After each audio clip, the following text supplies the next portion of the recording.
Yoho, selamat datang di channel DOP Anime.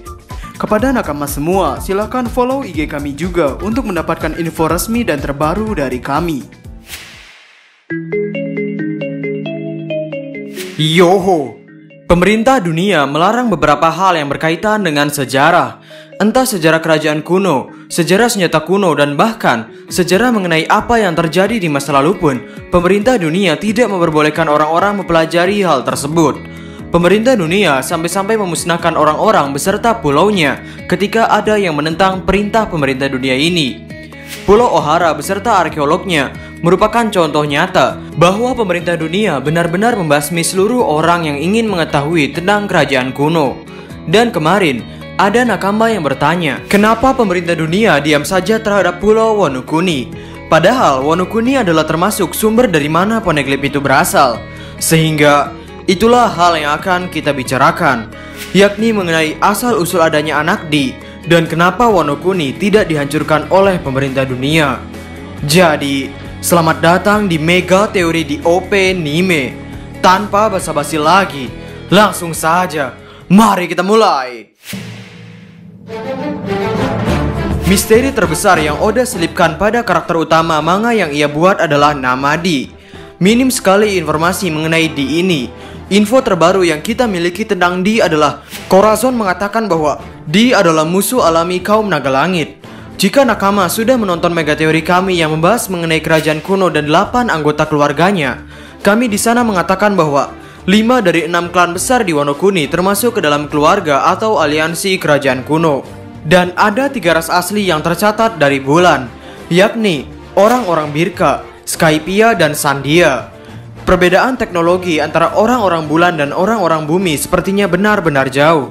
800 tahun yang lalu, kerajaan kuno berhasil membuat sebuah Pluton, kapal tempur yang mampu menghabisi pulau hanya dalam sekali tembak.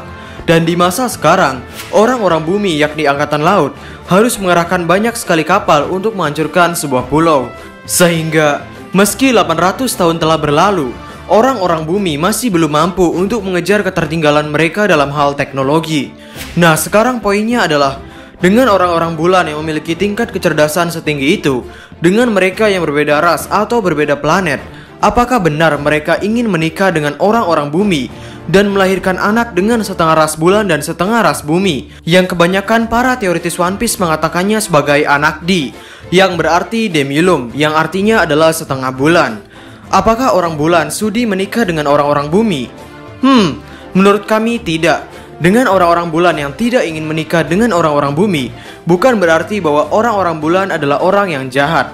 Dan kami pikir, orang-orang bulan pada waktu itu tidak sejahat sebagaimana perilaku Ternubito pada rakyat biasa sekarang.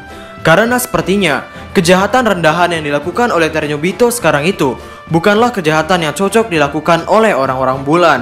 Ingat, di sini orang-orang bulan yang kami sebutkan ini hanya mencakup 3 ras, yakni Skypia, Birka, dan Sandia. Sekarang kita ke dalam kejahatan sebenarnya dari kerajaan kuno.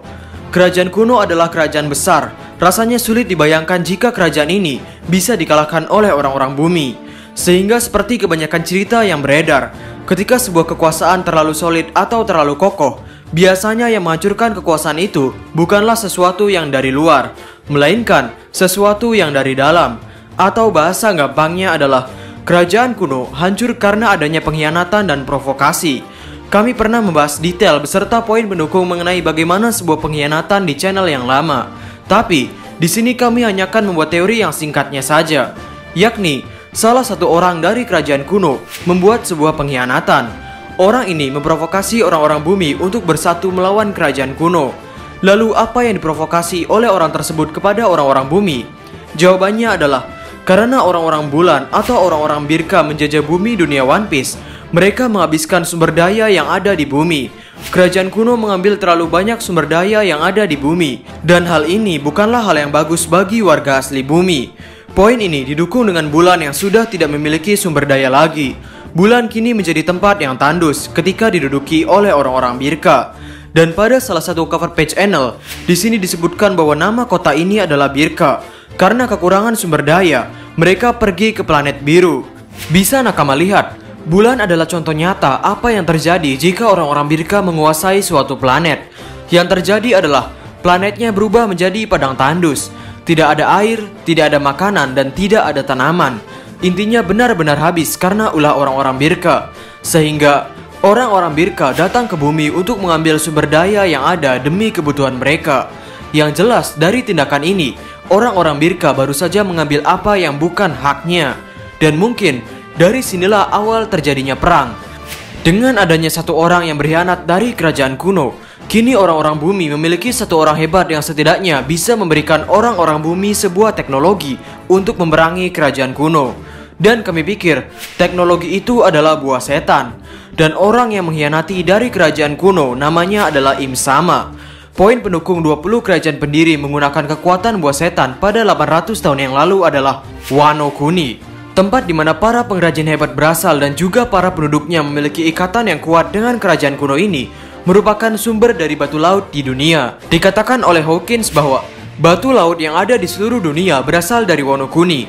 Dan dengan pengrajin Wano Kuni yang handal, penduduk Wano Kuni bisa membuat sebuah kreasi batu laut yang unik. Bahkan mereka bisa membuat batu laut berbentuk paku. Sehingga sekarang, jika Wano Kuni atau setidaknya kerajaan kuno adalah orang-orang yang menggunakan kekuatan buah setan, untuk apa di Wano Kuni terdapat para pengrajin hebat yang memproduksi senjata batu laut? Bukankah hal itu adalah hal yang berbanding terbalik?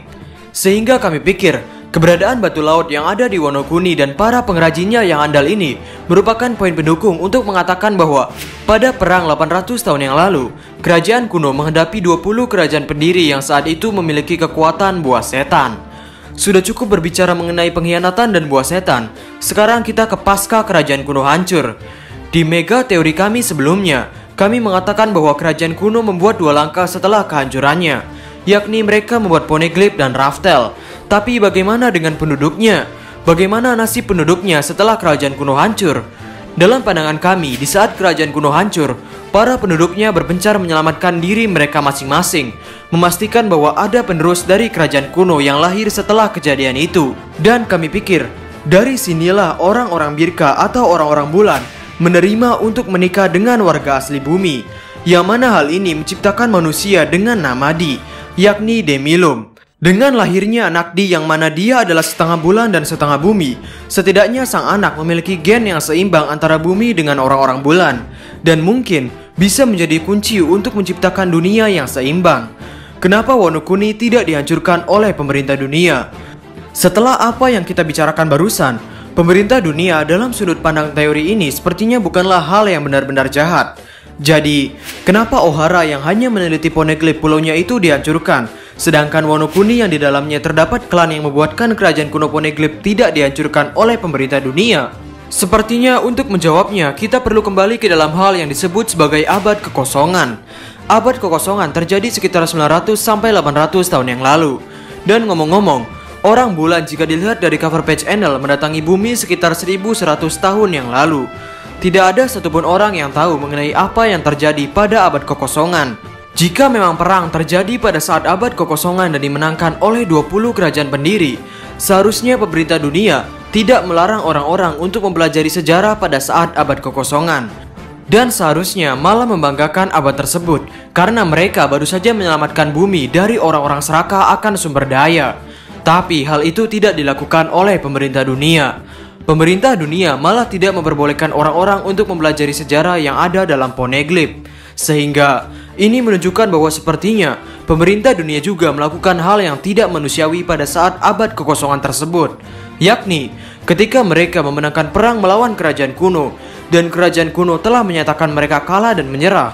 Pemerintah dunia melakukan sesuatu yang disebut dengan genosida. Genosida adalah pembantaian besar-besaran, dan kasus genosida sendiri dalam dunia nyata dicap sebagai hal yang sangat tidak manusiawi. Mungkin di antara nakama ada yang berpikir bahwa rasanya tidak mungkin genosida hadir dalam dunia One Piece. Ya, kami juga tidak memiliki poin pendukung mengenai pemerintah dunia yang melakukan genosida. Tapi, kami juga tidak memiliki jawaban lain selain genosida ketika memikirkan kejahatan apa yang dilakukan pemerintah dunia saat abad kekosongan, sampai-sampai sejarah itu tidak boleh diketahui oleh para penduduk dunia One Piece. Dan kami pikir, alasan kenapa pemerintah dunia tidak menghancurkan Pulau Wano Kuni sebagaimana pemerintah dunia menghancurkan Pulau Ohara adalah karena sebelumnya mereka sudah melakukan pembantaian pada aliansi kerajaan kuno selama 100 tahun. Sehingga sekarang yang menjadi faktor ketakutan pemerintah dunia bukan lagi dari pihak kerajaan kuno, melainkan ketika rakyatnya mengetahui kebusukan yang dilakukan oleh pemerintah dunia di masa lalu. Sehingga itulah teori kami mengenai asal-usul adanya Anakdi dan kenapa Wano Kuni tidak dihancurkan oleh pemerintah dunia. Bagaimana menurut nakama semuanya? Berikan komentar kalian atau berikan koreksi kalian semua atas teori kami tersebut di kolom komentar di bawah. Dan ngomong-ngomong, saat ini kami sedang membuka pre-order untuk t-shirt Straw Hat Crew ini. Bagi nakama yang berminat, langsung hubungi kontak WhatsApp yang tertera. Dan mengenai cash One Piece, untuk hari ini terdapat potongan harga sebesar 50.000 dan promo gratis ongkir untuk seluruh Indonesia dari Sabang sampai Merauke. Sehingga bagi nakama yang berminat, nomor WhatsApp atau alamat websitenya akan kami taruh di kolom deskripsi di bawah. Masih banyak desain eksklusif yang dapat nakama lihat pada katalog WhatsApp kami. Ingat, untuk pemesanan t-shirt dan cash ini di nomor yang berbeda, sehingga pastikan chatnya di nomor yang tepat. Jadi, kami di Openime, dan terima kasih banyak.